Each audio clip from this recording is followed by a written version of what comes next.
One man was betrayed. Entire cities would burn, and no army would be able to stop him. Something was running through the fields, fast, screaming. Wherever it went, fire followed, consuming the dry wheat and sending animals scattering. The night trembled with chaos. Fire broke out everywhere at once. No warning, no escape. Flames raced across farmlands, devouring homes and barns, smoke twisting into the sky, fear spreading through every village. Men woke choking on smoke. Women ran as the land burned. Children cried. Even the bravest froze, unsure which way to flee the unstoppable blaze. This was no accident. This fire was sent by a man wronged. Every spark told a story of betrayal. Every crackle a warning. Hours earlier, Samson returned for peace, not knowing betrayal waited inside. Each step toward his wife's home weighed heavy with uncertainty.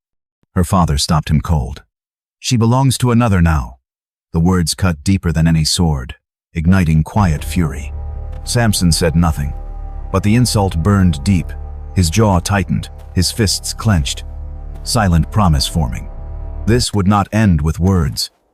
Judgment was coming. A fire was kindling in his spirit, matching the one he would unleash. That night, Samson hunted quiet, patient, unstoppable. He moved through the moonlit wilderness like a shadow, senses alert. Not men, foxes, fast and wild. They became his instruments, carrying flames of vengeance in their tails. One became many. The plan grew sharper. Samson tied them 2 by 2, orchestrating destruction with precision. 2 by 2, tails bound fear, trembling between them. Each fox seemed to understand its role in the night. Between each pair, he placed fire waiting to run. Sparks glimmered in the darkness, tiny harbingers of the inferno. The field stood full grain, vines, hope. All seemed calm, unaware that devastation was approaching. Samson lit the flames. The night inhaled. Sparks danced into the sky, turning darkness into searing glow. He released them, and the land screamed. Flames raced across fields, consuming everything in their path.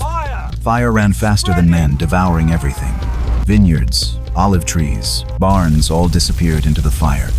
Wheat fell, vines collapsed, olives vanished. The cries of the Philistines mixed with a crackling inferno. Shouts rose through smoke. Who did this? Panic filled the villages. People ran blindly, tripping over debris. The name spread quickly. Samson, whispered in terror. It carried like wind. His vengeance was known, dread following every mention. Rage demanded a victim someone would pay. The Philistines armed themselves, eyes burning with fury. They turned their fire inward on their own. Betrayers suffered the consequences of their choices, flames reflecting justice. When Samson heard, the fire returned to him. His anger flared anew. Betrayal fed the power of his next move. "This is not finished," he vowed. Determination radiated from him as he readied for confrontation. He struck them fiercely and did not stop. Every move was deliberate, every blow a warning. The battle was brutal and precise. He wasn't just man anymore, but just judgment. Then he vanished, leaving fear behind. The Philistines could only watch, powerless and panicked.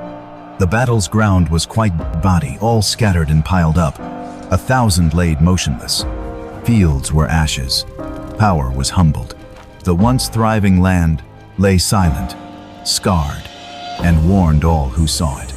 They understood at last Samson was not alone. God's strength flowed through him, turning vengeance into judgment. Every action spoke of divine authority, unstoppable and righteous. That night, fire spoke clearly. God's calling cannot be mocked. Flames lingered. Smoke rose. The lesson etched into the land.